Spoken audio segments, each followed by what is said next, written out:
Diğer yarısı duruyor böyle. Sorun yok. Yok abi getirelim.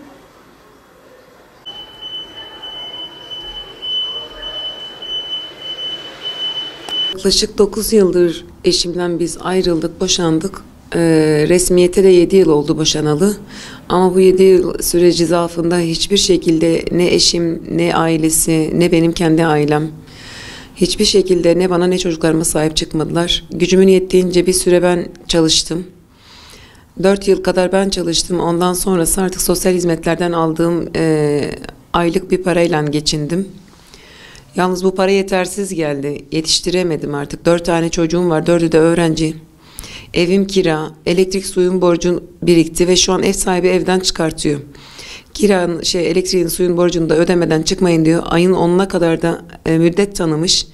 Bu 10'una kadar her halükarda ödemek zorundayım. Öte yandan ev bakılmak zorunda kalıyorum ama çıkıyorum ev bakıyorum. Ödeyecek param yok. Nereye gideceğiz belli değil. Ne olacağımız belli değil. Resmen sokakta kalmışız. Yardım eden yok. Kime söylediysem aldırmadı. İkimizde de fiziksel bir rahatsızlık oluşmuş. Yani koldan dolayı çalışamıyoruz.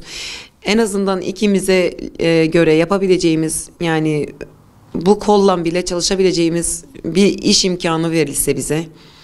Yahut ne bileyim, yani bu evimin kirasını, borcunu ödemek, elektriğin borcunu ödemek gibi bir şans bize verilse, en azından kendimize gelinceye kadar, toparlanıncaya kadar. Bu gerçekten bizim için büyük bir ihtiyaç. Şu an çok acil bir sıkıntı yaşıyoruz. Çok büyük bir sıkıntı yaşıyoruz.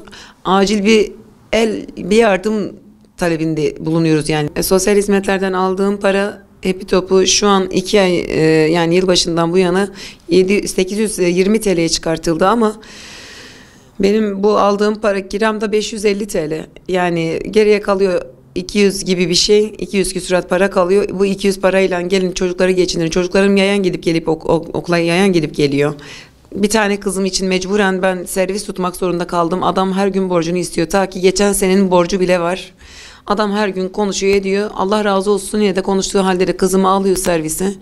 Ama artık kaldıramam diyor. Bu saatten sonra kızınızı göndermeyin. Her defasında bu sorular konuşmaları yapıyor. Yani adam da haklı olarak şikayet ediyor artık. Giyimi, kıyafeti, şuyu bu, her türlü ihtiyaçları olur ama çocukların bunları söylemiyor.